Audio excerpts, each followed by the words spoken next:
नमस्कार, आप देख रहे हैं हल्ला बोल। आपके साथ मैं हूं अंजना ओम कश्यप। चौथे चरण के चुनाव में बंगाल में जब 44 सीटों पर वोटिंग हो रही है तो इन सब के बीच वो चरित्र जो बंगाल की चुनावी राजनीति का सामने आया है, एक बार फिर से हर किसी को दुखी करने वाला, क्योंकि हिंसा की खबरें और हिंसा की खबरों पर सियासी वार जो एक दूसरे पर हो रहे हैं, कैसे कई लोगों की मौत के बाद केंद्रीय बल वर्सेस बंगाल पुलिस, पूरा मामला ये बनता चला जा रहा है और सियासी पार्टियां अपने अपने तरीके से मामले को बुना रही हैं, जिसमें ममता बनर्जी कहती हैं कि हमें शुरू से डर था, देखिए केंद्रीय बलों ने वोटरों को मार दिया। इधर प्रधानमंत्री का कहना है कि केंद्रीय बलों के पीछे पड़ी हुई ममता बनर्जी, उनको वो उल्टा सीधा कहती हैं। ये सियासी जंग एक तरफ, लेकिन इन सबसे बड़ी वो खबर जो आज सुबह में जिसके साथ एक तरह से पूरा मामला गर्म हो गया था, क्योंकि सबसे करीबी रणनीतिकार के तौर पर ममता बनर्जी के प्रशांत किशोर उभरे और प्रशांत किशोर का एक ऑडियो लीक हुआ, जिसमें वो कथित तौर पर जो दावा है बीजेपी का वो यही है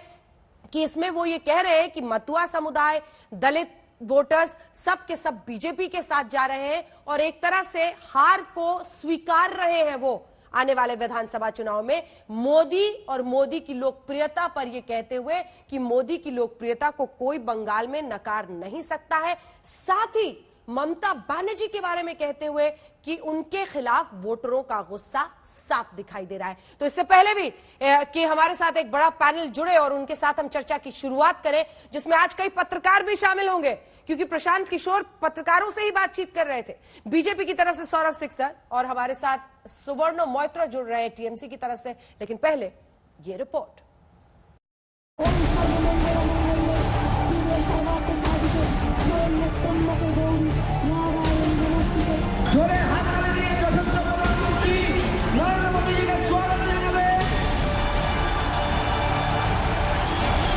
एक बच्चा भी बता सकता है कि दीदी टीएमसी चुनाव हार रही है। टीएमसी साफ खेलते हमें, जीतते हमें और बीजेपी के खाली वोट हमें। सबके बंगाल फतह के अपने दावे, हर कोई यहां जीत की हुंकार भर रहा है। रैलियों का रेला लगा हुआ है। बंगाल की सड़कें चुनावी रैलियों से पटी पड़ी। सरकार किसकी बन रही है उसमें प्रीडोमिनेंटली बीजेपी आता है। सियासत की जंग के बीच एक ऑडियो विस्फोट होता है। अभी सिर्फ आधे चरण का चुनाव खत्म हुआ है, लेकिन टीएमसी के थिंक टैंक प्रशांत किशोर मान लेते हैं कि बीजेपी इस बार बंगाल में सरकार बना रही है। अगर वोट है तो मोदी के नाम पर वोट है, वोट है तो हिंदू होने के नाम पर वोट है। पोलराइजेशन, मोदी, हिंदी भाषी, एससी, ये फैक्टर है। शुभेंदु चले गए कि प्रशांत किशोर चले आए, उसका कोई वो मुद्दा नहीं है, वो मुद्दा है ही नहीं। मोदी यहाँ पॉपुलर है, हिंदी भाषियों की 1 करोड़ से ज्यादा वोट है, दलित यहाँ पर 27% है और वो पूरी तरह से बीजेपी के साथ खड़ा है। प्लस पोलराइजेशन तो है ही। जिस राजनीति के चाणक्य प्रशांत किशोर पर ममता के किले को बचाने की जिम्मेदारी है, वो मानते हैं कि बंगाल में मोदी का जादू सिर चढ़कर बोल रहा है। वो मानते हैं कि बंगाल में पोलराइजेशन दीदी से उनका दुर्ग छीनने वाला है। वो मानते हैं कि बंगाल में एंटी इनकम्बेंसी टीएमसी को बड़ा नुकसान पहुंचाने वाली है। प्रशांत इसकी वजह भी बताते हैं। Which way is the Matua community going, Prashant? Matua will be predominantly voting for BJP, not as unitedly as they did in Lok Sabha. लेकिन मुझे लगता है अभी भी मथुआ will 75 बीजेपी 25 तृणमूल। हम लोग एक सर्वे करते हैं कि आप वोट किसको दीजिएगा और सरकार किसकी बन रही है, तो सरकार किसकी बन रही है उसमें प्रीडोमिनेंटली बीजेपी ही आता है। हम लोग के भी सर्वे में उसको हम लोगों ने खंगाल कर देखा भी ऐसा क्यों आ रहा है। ऐसा इसलिए आ रहा है कि जो बीजेपी को वोट कर रहा है वो तो कह ही रहा है कि बीजेपी की सरकार बन रही है। जो लेफ्ट को वोट करने वाले 10 से 15% लोग हैं, उसमें करीब 2/3 लोगों का ऐसा मानना है कि बीजेपी की सरकार बन रही है। ये ऑडियो टेप एक कार्यक्रम का है, जब बीके क्लब हाउस ऐप पर कुछ पत्रकारों के साथ चर्चा कर रहे थे, जिसमें उन्होंने बीजेपी की सरकार बनने की बात कबूली। हालांकि ऑडियो टेप आने के बाद प्रशांत किशोर ने यू टर्न लिया और पूरा ऑडियो टेप रिलीज करने की बात कही। मुझे इस बात की खुशी है कि भाजपा के लोग अपने नेताओं के बयान से ज्यादा मेरी क्लब हाउस चैट को गंभीरता से ले रहे हैं। मेरी उनसे अपील है कि चैट के कुछ हिस्से को छोड़कर पूरी बातचीत को जारी करें। जो हिस्सा जारी किया गया है उसमें इस सवाल का जवाब दिया जा रहा था कि कैसे भाजपा को 40% वोट मिल रहे हैं और कैसे ये सोच बन रही है कि भाजपा जीत रही है। बीजेपी बंगाल चुनाव में 100 का आंकड़ा भी पार नहीं कर पाएगी। प्रशांत किशोर के इस ऑडियो ने बंगाल की सियासत को गर्म कर दिया। बीजेपी अब पीके के बयान पर जीत का दावा कर रही है। ममता बनर्जी के रणनीतिकार का ये बयान अपने आप में बहुत मायने रखता है। वो इसलिए भी मायने रखता है क्योंकि पिछले कुछ महीनों में टीएमसी को ये रणनीतिकार ही चला रहे हैं, जिसकी वजह से पार्टी के कई बड़े नेता पार्टी को छोड़कर भाजपा में शामिल भी हुए। अब प्रशांत किशोर के इस दावे के बाद टीएमसी जवाब से बचती नजर आ रही है। Sir, we have seen audio chat of Mr. Prashant Kishore also, sir. Sir, do you have any comment on that, sir? He is saying Mr. Modi is very popular, sir. Sir, do you have any comment on that, sir? ये वही प्रशांत किशोर हैं जिन्होंने आज तक पर दावा किया था कि अगर बीजेपी पश्चिम बंगाल में 100 से ज्यादा सीटें ले आती है तो वो काम छोड़ देंगे। अगर बीजेपी की आ गई 100 से ज्यादा तो आप क्या करोगे? छोड़ दूंगा काम। क्या छोड़ो? बंगाल में फिर से नहीं नहीं, बाद में कोई कभी नहीं, मैं करूंगा ही नहीं, ये काम ही नहीं करूंगा। मतलब I will cease to exist as a political aid what I have been doing in last 4-5 years. IUPAC बंद कर दोगे? बिल्कुल बंद कर दूंगा मैं। I will not exist. मतलब आईपैक चलता रहेगा, आप नहीं? IUPAC is not owned by me as you know. तो आईपैक चलता रहेगा कि नहीं वो भी मैं नहीं कह सकता हूँ। मैं प्रशांत, you will never meet me as aiding anyone in this role. क्या करोगे अगर बीजेपी की आगे? क्या करूंगा? पहली बात तो होगा नहीं, और अगर हो गया तो फिर I will, then I genuinely think then I don't deserve to be in this system. Bengal में मचे सियासी घमासान के बीच पीके का ये ऑडियो टेप टीएमसी के लिए बड़ा नुकसान पहुंचा सकता है। आधे चरण का मतदान अभी बाकी है। यही वजह है कि बीजेपी अब पीके के हवाले से भी अपनी जीत के दावे को और पुख्ता करने की कोशिश कर रही है, जिसका सीधा असर बंगाल की सियासी लहर पर पड़ सकता है। आज तक ब्यूरो। आइए बुलेटिन की शुरुआत हमने कर दी है रिपोर्ट दिखाकर आपको। अब जरा चर्चा तो करें कि आखिर ये क्या हो गया। आज सुबह सुबह जो ये एक तरह से ऑडियो टेप का बम फटा है पॉलिटिक्स में बंगाल के, उसको समझने की कोशिश करेंगे। सौरभ सिकदर भारतीय जनता पार्टी की तरफ से मोर्चा संभाल रहे, सुपर्ण मोहित्रा टीएमसी की तरफ से खास मेहमान, शशि शेखर जी वरिष्ठ पत्रकार हमारे साथ हैं, संजय कुमार जी सेफोलॉजिस्ट हमारे साथ सीएसडीएस के जुड़े हुए, विनोद अग्निहोत्री जी वरिष्ठ पत्रकार हमारे साथ हैं, और सीधे बंगाल से कोलकाता से जयंतो घोषाल हमारे साथ वरिष्ठ पत्रकार इस पूरी खबर पर जुड़ेंगे। सबसे पहले आपके पास आते हुए सौरभ सिकदर जी, प्रशांत किशोर का जवाब आया, कह रहे हैं अगर हिम्मत है तो पूरा ऑडियो लीक कीजिए ना, और वो ये भी कह रहे हैं कि 100 सीट से ऊपर आप नहीं बढ़ पाएंगे। क्या हुआ जो आप लोगों ने इतना बवाल खड़ा कर दिया? देखिए, हमने तो खाली एक टेप जो है वो जो सामने आया था वो बाहर लाए हैं, और टाइम आएगा तो पूरा टेप भी बाहर आ जाएगा। दूसरी बात है, देखिए कि हमने शुरू से ही बोला है कि 2 तारीख को हमारे तरफ से प्रशांत किशोर जी को पटना जाने का टिकट गिफ्ट कर दिया जाएगा शाम को। वो जैसे बोल रहे हैं कि अभी भी 100 के नीचे बीजेपी रहेगा, हम भी बोल रहे हैं कि 2 तारीख को हम जब बहुमत हमारा आ जाएगा तो हमारे तरफ। समझ नहीं आया क्या टिकट? प्रशांत किशोर जी ने बोला था कि अगर हम बीजेपी को 100 से ज्यादा सीट मिल जाएगा तो हम जो है ये बोला था नहीं, आज भी लिख दिया है, अब तो लिख दिया है। आज लिख दिया है तो हम नहीं बोल रहे। वो पहले चैलेंज किया था ना कि हम ये काम छोड़ देंगे, तो छोड़ देंगे तो हमारे तरफ से टिकट उसको गिफ्ट कर दिया जाएगा वापस जाने का बंगाल से। ये आज आपके चैनल के माध्यम से हम बोल रहे हैं। ये देखिए, ये सब वैसे ही बहाना है।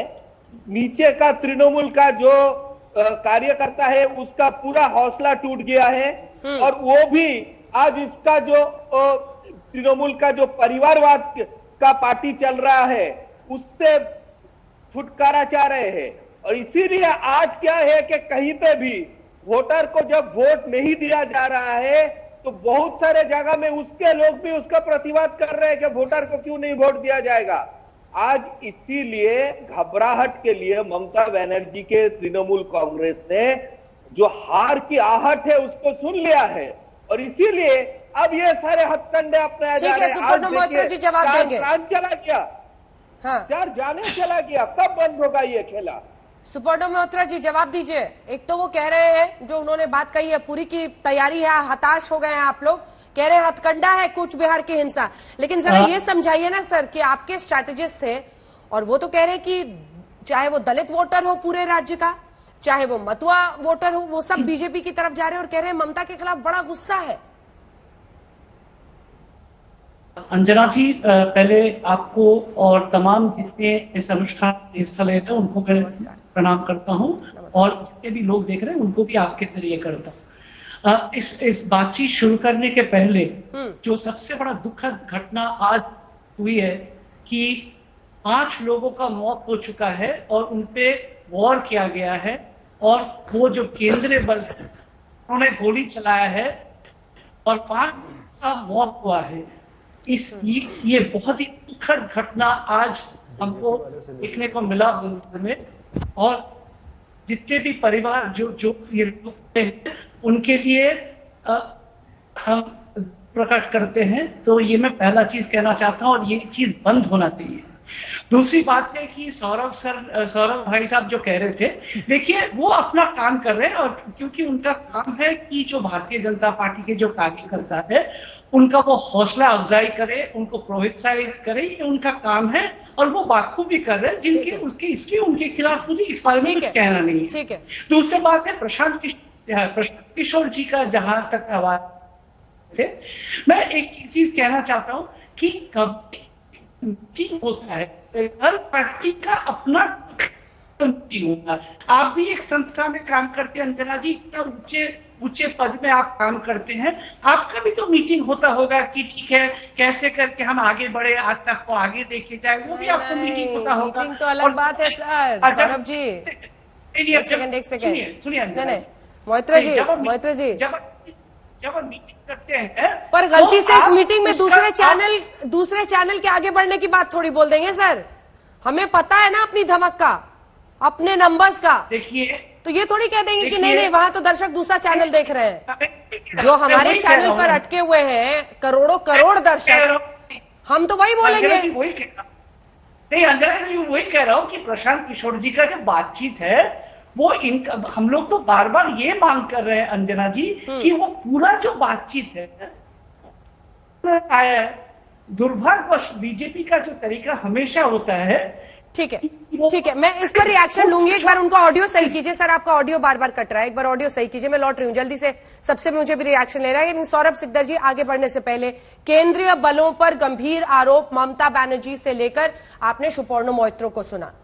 केंद्रीय बल की फायरिंग में उनकी जान गई है, वोटरों को मार डाला, ये ममता ने कहा है, इस पर क्या जवाब है? अंजना जी, आप ही लोगों ने या सारे तमाम चैनलों ने दिखाए थे कुछ दिन पहले ममता बनर्जी जी कैसे प्रोवोक किया था ये हिंसा के लिए। आज इस हिंसा का ये जितने जाने गए, वो जान किसी का भी हो, किसी भी समर्थक हो, इसका जिम्मेदारी आज ममता बनर्जी जी को लेना पड़ेगा। उसी का भड़काऊ भाषण से आज जो केंद्रीय वाहिनी के साथ ये मुठभेड़ हुआ है और इसके लिए ममता बनर्जी जी को जवाब देना पड़ेगा। लॉ एंड ऑर्डर तो चुनाव आयोग के हाथ में है, फिर ममता बनर्जी बोलेंगी हम क्या करें, केंद्रीय बल वहां पर मौजूद है, पुलिस मौजूद है, उनको संभालना था। जब 8 चरणों में ये चुनाव हो रहा था मिस्टर सौरभ सिकदर, एक सेकंड तैनात करते हैं, जवाब दीजिएगा लेकिन पूरा सवाल तो है। वो लोकल पुलिस ऑफिसर होता है, एसपी होता है, थाने का ओसी होता है। मौका वारदात पे वो भी वहां पे मौजूद थे। तो क्यों ऐसा घटना हो गया? लोग क्यों इतना वायलेंट हो गए कि केंद्रीय बल के ऊपर अटैक करना पड़ा और केंद्रीय बल को गोली चलाना पड़ा? क्या इसके लिए ममता बनर्जी जी अपना जिम्मेदारी को ठुकरा सकते हैं?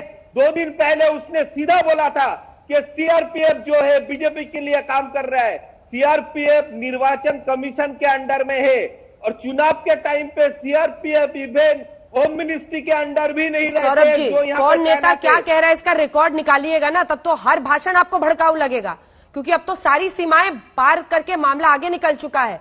मैं तो आपसे बहुत गंभीर बात कर रही हूं। 8 फेजेस में चुनाव हो रहे थे तो बीजेपी ने बहुत ही इस पर खुशी का इजहार किया था कि शांतिपूर्वक होगा, लेकिन आज जब चुनाव आयोग के हाथ में लॉ एंड ऑर्डर, एडमिनिस्ट्रेशन सब कुछ होता है तो ये सवाल पूछा जाएगा ना। देखिए, एक अफसर आया था बिहार से, उसकी पीट पीट कर हत्या कर दी, किसको पकड़े इसके लिए?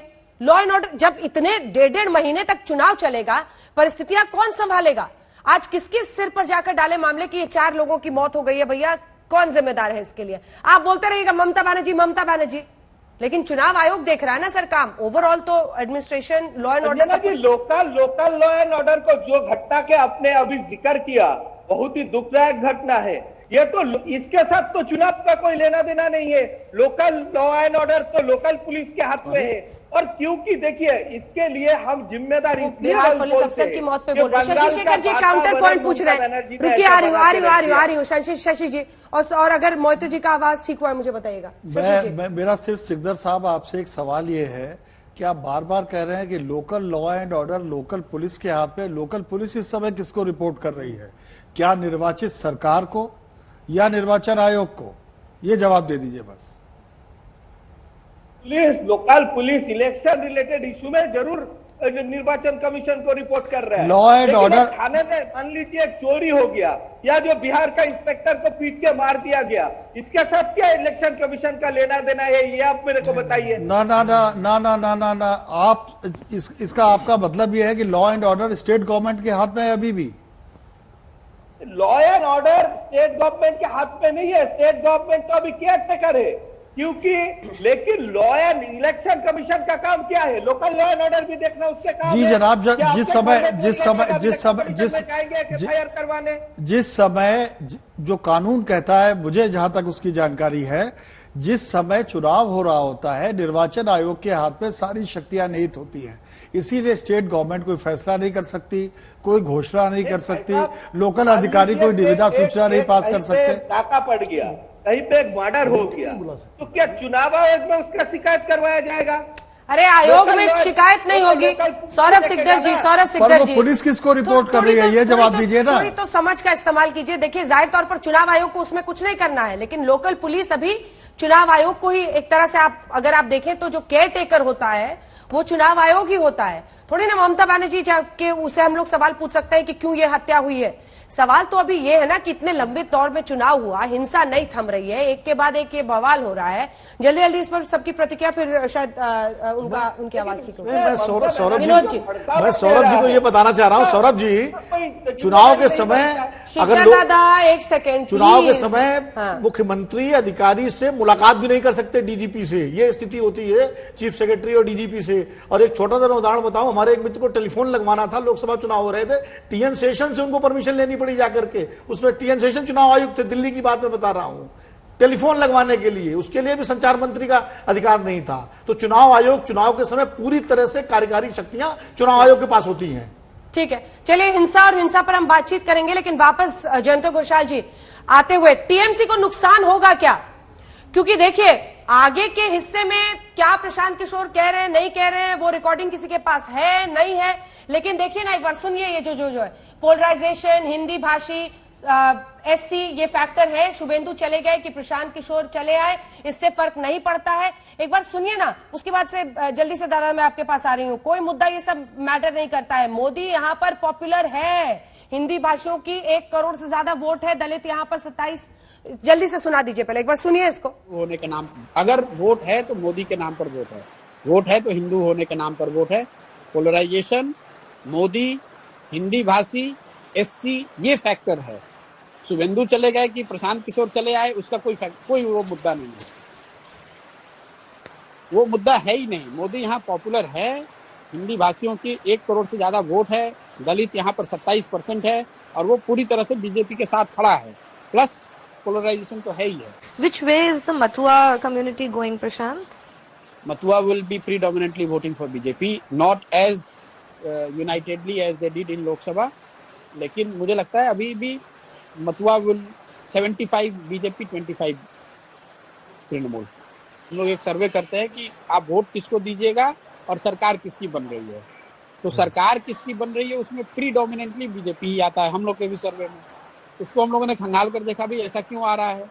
ऐसा इसलिए आ रहा है कि जो बीजेपी को वोट कर रहा है वो तो कह ही रहा है कि बीजेपी की सरकार बन रही है। जो लेफ्ट को वोट करने वाले 10 से 15% लोग हैं तो उसमें करीब 2/3 लोगों का ऐसा मानना है कि बीजेपी की सरकार बन रही है। आगे का हिस्सा तो जब आएगा तब आएगा जयंतोदा, लेकिन ये तो जो कह रहे हैं वो तो कह रहे हैं, और वो ये कह रहे हैं मोदी की लोकप्रियता से लेकर मथुआ समुदाय, दलित समुदाय सब बीजेपी की तरफ है एक तरफ, और ममता के खिलाफ गुस्सा भी कह रहे हैं एंटी इनकम्बेंस। देखिए अंजना जी, पीके जो बोले हैं वो एक पॉलिटिकल एनालिस्ट जैसे मैं अगर कहते तो ये तो मैं भी उनके साथ सहमत हूं। जो चीज बोले हैं ना 100% मैं एग्री करता हूं, लेकिन ये जो इंटरनल स्ट्रेटेजी मीटिंग में जो बोल रहे हैं वो अलग बात होता है। लेकिन जयंतोदा पत्रकारों के साथ बातचीत कर रहे हैं, लेकिन जयंतोदा और वो आप ये ऑडियो टेप जो रिलीज हो गया है, एक फर्क है बुनियादी जो मैं मानती हूँ। आप एक जर्नलिस्ट है और वो चीफ स्ट्रैटेजिस्ट है, ममता बनर्जी के लिए काम कर रहे हैं, वो अगर ये कह रहे हैं तो मैं वही कहने जा रहा हूं कि मैं वही कह रहा हूं कि चीफ स्ट्रैटेजिस्ट मान लीजिए अमित मालविया बोल रहे हैं कि ममता बनर्जी आज बहुत पॉपुलर है। अमित मालविया बोल रहे हैं कि मथुआ वोट जो है वो बीजेपी को नहीं मिलेगा, वो टीएमसी में ही जा रहे हैं। अमित मालविया अगर कहते इसको रिवर्स कर दीजिए, तो उसमें आज चुनाव के दिन ये ऑडियो टेप रिलीज होने से नेगेटिव इंपैक्ट किसका होता? बीजेपी का होता अगर अमित मालविया ये कहते तो अगर पीके बोलते हैं और चुनाव के दिन रिलीज होते हैं तो रिलीज करने वाले हो सकता है कि जो तृणमूल के दोस्त नहीं है। मैं ये भी मानता हूं, क्योंकि तृणमूल इसको रिलीज करके तृणमूल का तो फायदा नहीं हो रहा है, नुकसान ही हो रहा है, लेकिन ये पार्ट ऑफ द स्ट्रेटेजी हो सकता है। लेकिन क्यों पीके ऐसे बोलेंगे जो पब्लिक हो सकता है उसका जो रिस्पॉन्सिबिलिटी है वो देखिए, आज लोकतंत्र में कहां क्या रिलीज होगा आप किसी को माना नहीं कर सकते हैं। कोई टेप कर सकते हैं, सोशल मीडिया में जा सकते हैं, तो इसीलिए इसका जो इम्पैक्ट आप कह रहे हैं इसमें इम्पैक्ट तृणमूल के लिए अच्छा नहीं हो सकता है। ठीक है, इसके लिए अगर इम्पैक्ट होता है, और पीके क्या बोले हैं वो डिनाई नहीं किए हैं। हाँ, पीके बोल रहे हैं कि कॉन्टेक्चुअल रेफरेंस गलत है। पीके ये नहीं कह रहे हैं कि कंटेंट गलत है, वो कह रहे हैं कि इसको पूरा नहीं है तो पूरा कर दो।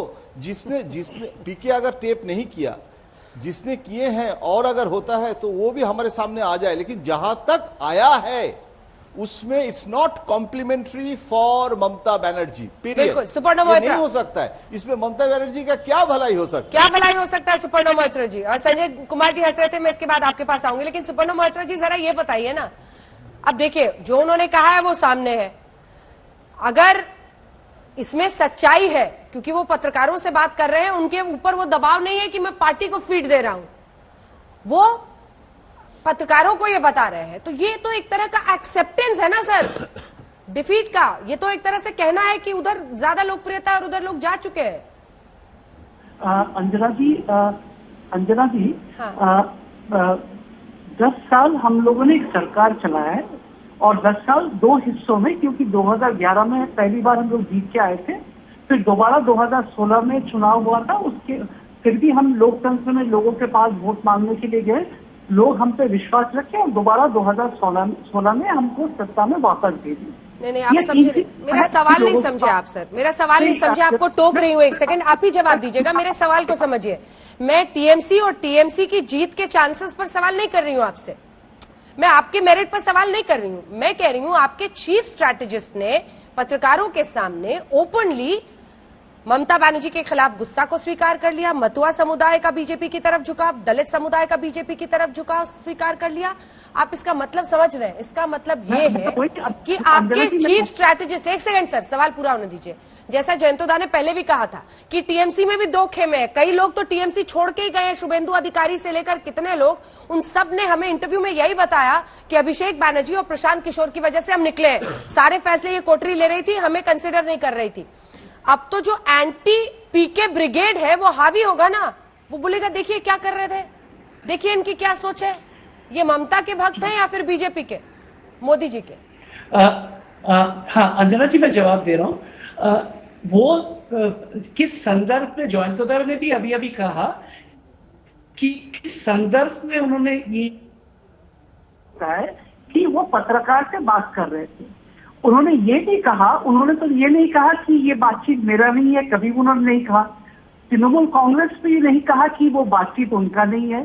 खाली उनका भी जो मांग है, हमारा भी वही मांग है कि अगर पूरा टेप चलाया जाएगा तो देखिएगा ये एक जैसे एक एनालिस्ट कोई डिस्कशन करता है, कोई विश्लेषक जो डिस्कशन करता है, उस किस्म का ये डिस्कशन है। ये एक एकेडमिक, एक एनालिटिक डिस्कशन है और अगर उसको पूरा सुनेंगे तो पता चलेगा। उन्होंने तो ये नहीं, क्या आपने ये सुना कि वो कह दिया कि बने तृणमूल हार जाएंगे, इसके कारण हार जाएंगे। देखिए बार बार वो आज सुबह भी प्रशांत किशोर जी ने, अंजना जी, ये कहा कि बीजेपी को 100 सीट भी यहाँ पे मिलेगा नहीं, ठीक है ना। तो कौन सा मैं वार्ता उनका सीरियसली लूं, यही सीरियसली लेना चाहता हूँ कि 100 सीट हम लोग भी जानते हैं वो पार नहीं करेंगे अंजना जी।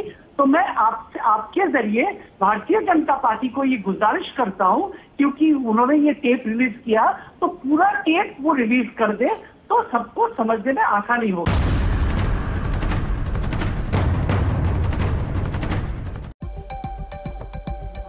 आइए चर्चा की शुरुआत नए सिरे से करते हैं। प्रशांत किशोर जो एक वक्त पर भारतीय जनता पार्टी के लिए भी काम करते थे, एक स्ट्रैटेजिस्ट, एक एनालिस्ट डेटा का, वो कैसे धीरे धीरे राहुल गांधी से लेकर कैप्टन अमरिंदर, नीतीश कुमार, लालू यादव और फिर अब ममता बनर्जी के लिए इस बार के चुनाव में काम कर रहे हैं। उनका एक ऑडियो चैट लीक हुआ, दिखाइए जरा वो ऑडियो चैट, उसका टेक्स्ट देखकर आप समझ जाएंगे, क्योंकि इसमें वो प्रधानमंत्री नरेंद्र मोदी की बंगाल में लोकप्रियता को स्वीकारते हैं।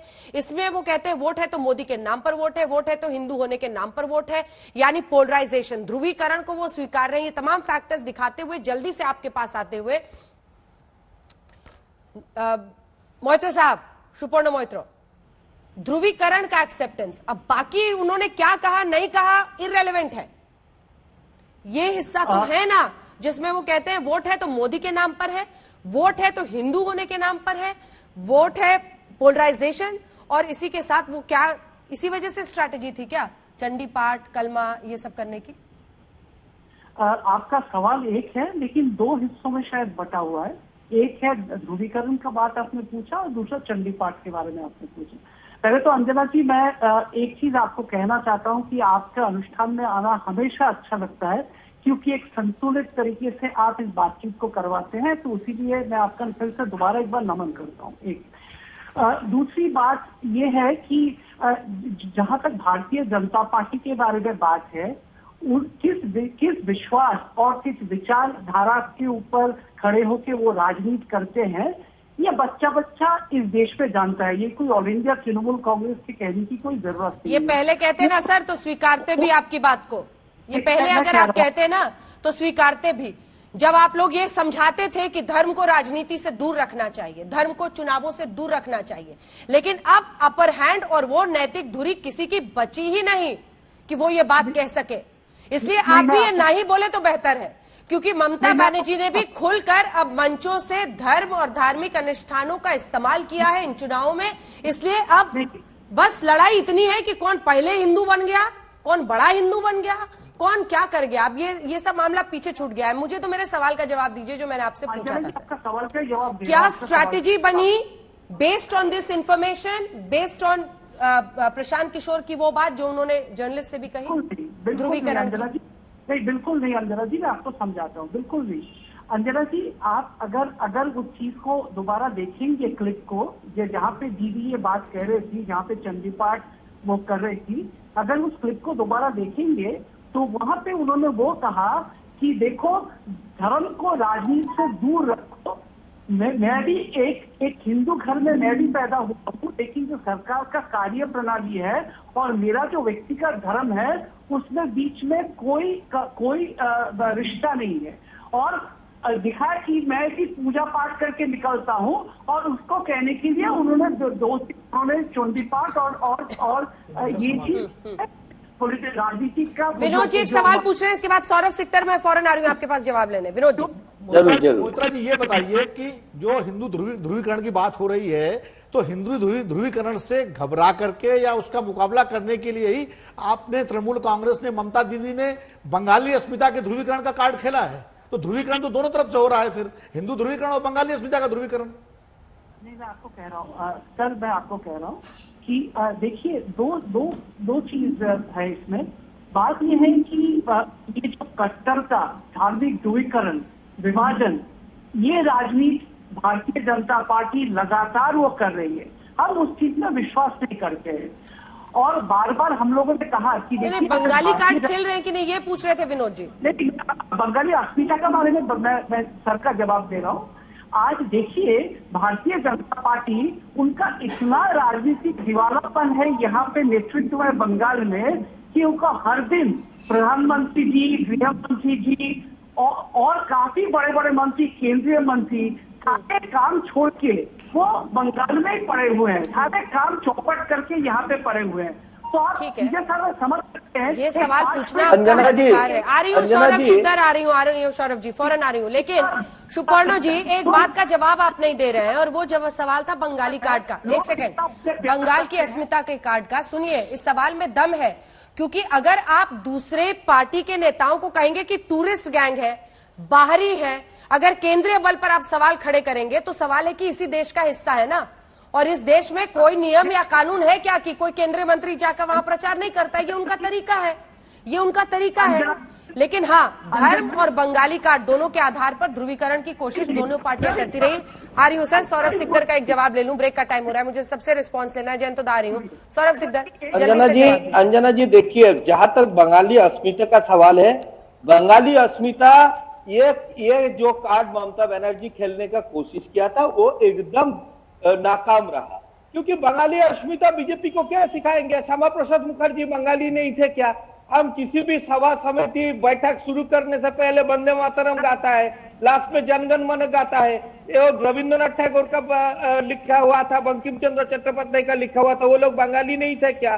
तो बंगाली अस्मिता बीजेपी को नहीं सिखाना है। दूसरी बात तो आप तो खुद बता दिया कि बाहर से केंद्रीय मंत्री के नहीं आ सकते, तो भैया आप जसवंत सिन्हा जी को बुला रहे हो, बंगाल का रहने वाले हैं क्या?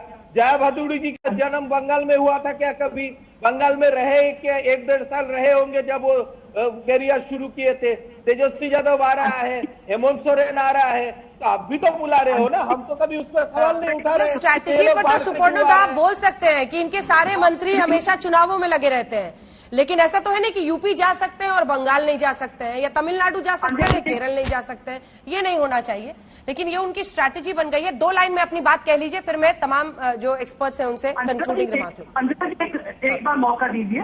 बोलिए। अंजना जी, ये जो अंजना जी टूरिस्ट का बात आपने जो कहा, 2 दिन पहले सर्बानंद सोनोवाल जी प्रियंका गांधी वाड्रा के बारे में टूरिस्ट कहा जब वो असम जा रही थी, और अमित शाह जी भी राहुल गांधी के बारे में टूरिस्ट वाला शब्द इस्तेमाल किए कि वो दोनों असम में टूरिस्ट है, उनको जमीनी हकीकत के बारे में कोई अंदाजा नहीं है। तो हम लोग कहे तो गलती और वो लोग कहे तो तगड़ा बोला सिकदर जी, आप ही जवाब दीजिए। अब ये चीज देख ले,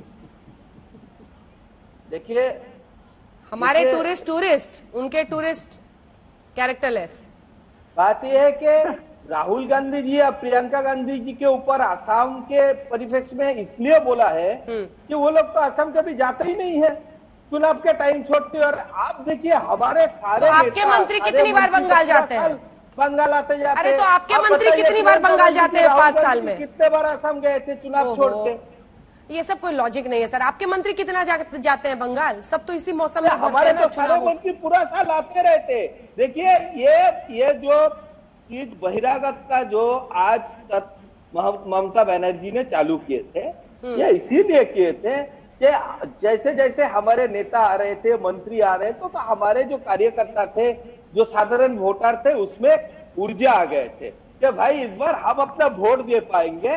सेंट्रल गवर्नमेंट के इतने सारे मंत्री आ रहे हैं, तो कम से कम प्रशासन के ऊपर, जो यहाँ का प्रशासन है, जो कभी निरपेक्ष नहीं थे, जो टीएमसी कैडर के तरह काम करते थे, उसके ऊपर दबाव बन रहे हैं। तो हमारे कार्यकर्ता इसमें एकदम उत्साहित हो गया, और इसमें जब जमीन में उतरा तो तृणमूल समझे कि उसके जमीन खिसक रहे नीचे से। एक बार कंक्लूडिंग रिमार्क्स, सभी 4 एक्सपर्ट्स हमारे साथ हैं, और इनमें से 3 तो एकदम ही पत्रकार हैं और संजय जी सेफोलॉजिस्ट है। लेकिन फिर भी मैं ये आपसे एक सीधा सवाल करना चाहती हूँ जयंतोदा, चूंकि आप बंगाल में वहां से शुरू करते हुए 2-2, 3-3 लाइन में बस जवाब दीजिएगा, वक्त बहुत कम है। देखिए, क्या एक ये भी अब बीजेपी का कहना है कि आज की हिंसा इसलिए ज्यादा की गई है ताकि ये जो प्रशांत किशोर का ऑडियो लीक हुआ है उसको दबाया जा सके। लेकिन मेरा सवाल आपसे ये है कि क्या वाकई आम वोटर तक ये रिकॉर्डिंग पहुंचेगी, वो इससे प्रभावित होगा? जयंत, देखिए, ये निर्भर करेगा बीजेपी के जो आईटी सेल है, बीजेपी का जो कैंपेन मैनेजर्स हैं, उस पर ये कितना गांव तक इसको ले जा सकते हैं। आपको याद रखना पड़ेगा कि नेशनल लेवल में पीके जितना पॉपुलर है, गांव में पश्चिम बंगाल में पीके इतना बड़ा फैक्टर नहीं है। एक चीज और याद रखना पड़ेगा कि मोदी जी जितना पॉपुलर है, पैन इंडियन लीडर है, लेकिन बंगाल में ऐसे कोई बंगाली आइडेंटिटी है, ऐसे कोई जिले जिले में बीजेपी का लीडरशिप या ऑर्गेनाइजेशनल कैपेबिलिटी नहीं है कि 2 घंटे में आज चुनाव के दिन में पीके का ये जो वचन ये एकदम गांव तक ले जाए। तो इसीलिए मुझे नहीं लगता है कि पीके फैक्टर, लेकिन फैक्टर नहीं है ये भी बोलना नहीं चाहिए। अर्जुन सिंह जी जुड़ गए, जल्दी से 2 लाइन का एक कमेंट उनसे ले लेती हूँ। देखिए, अचार पर मामला यहाँ पर फिट बैठ रहा है, लेकिन यहाँ तो रसगुल्ला और ममता दी कह रही है कि उधर आप ढोकला खाओ, रसगुल्ला हम ही खाएंगे और दिल्ली वाले लड्डू यहाँ मत लाओ। लेकिन अर्जुन जी, ये जो ऑडियो टेप वाला कांड आ गया है, सवाल ये है कि आप लोग उठा रहे हैं, लेकिन प्रशांत किशोर कह रहे हैं कि 100 सीट से ऊपर आप नहीं जाएंगे, और इसी के साथ वो कह रहे हैं पूरा ऑडियो टेप रिलीज कीजिए। आपका रिएक्शन आप इस पर, चूंकि आप सांसद हैं। अर्जुन जी, देखिए, प्रशांत किशोर जी अपने ट्रैप में अपने फंस गए हैं। प्रशांत किशोर जी कब क्या कहेंगे, उनका जवाब हमें देना पड़े, ऐसी कोई बात नहीं है।